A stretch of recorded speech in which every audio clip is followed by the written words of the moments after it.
नमस्कार और जूले दोस्तों, ये आज मेरा 5वां दिन है अनशन का पानी और नमक पर। मैं बिल्कुल ठीक हूँ।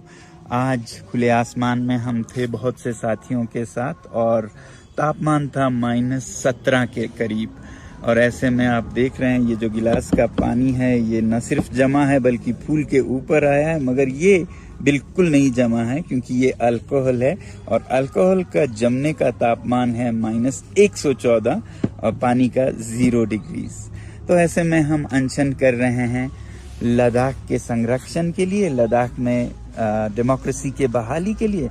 मगर ये सिर्फ लद्दाख की बात नहीं है, ये एक देश भर में विश्वास को दोबारा स्थापित करने की बात है। हमारे देश में सब कुछ है, लोहा है, कोयला है, मिनरल्स हैं, मगर कमी है तो विश्वास की, ट्रस्ट डेफिसिट, जिसके चलते अब लोग किसी पे भरोसा नहीं करते हैं।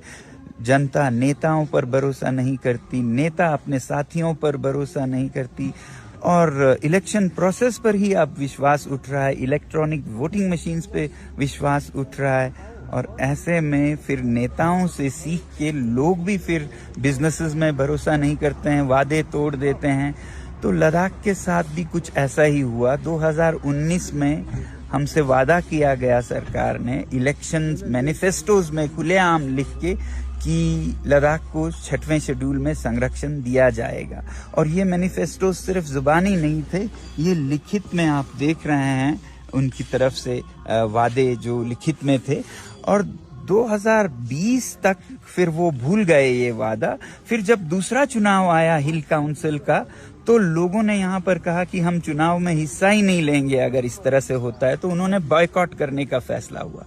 इस पे सरकार ने स्पेशल एरोप्लेन, विमान भेजकर हमारे नेताओं को दिल्ली ले गए और वहां पर उनसे विनती की। और हमारे नेता भी बहुत भोले भाले होते हैं, उन्होंने विश्वास किया और वापस आ गए कि वो सब ठीक करेंगे। और यहाँ पर आके उन्होंने फिर से भारी बहुमत से रूलिंग पार्टी को जिताया, संसदीय चुनाव में भी और हिल काउंसिल में भी। फिर उसके बाद सरकार ने बिल्कुल भुला दिया इसको, 4 सालों के लिए टालम टोल करते रहे। और अब 4 मार्च को उन्होंने साफ साफ कह दिया, ना हम आपको लोकतंत्र देंगे, ना ही संरक्षण 6 शेड्यूल में देंगे। तो आप समझ सकते हैं ऐसे में लोगों का क्या भरोसा रह जाए। अब लोग यहाँ पर फिर से कह रहे हैं कि संसदीय चुनाव को आने वाले हम बहिष्कार करेंगे, बॉयकॉट करेंगे।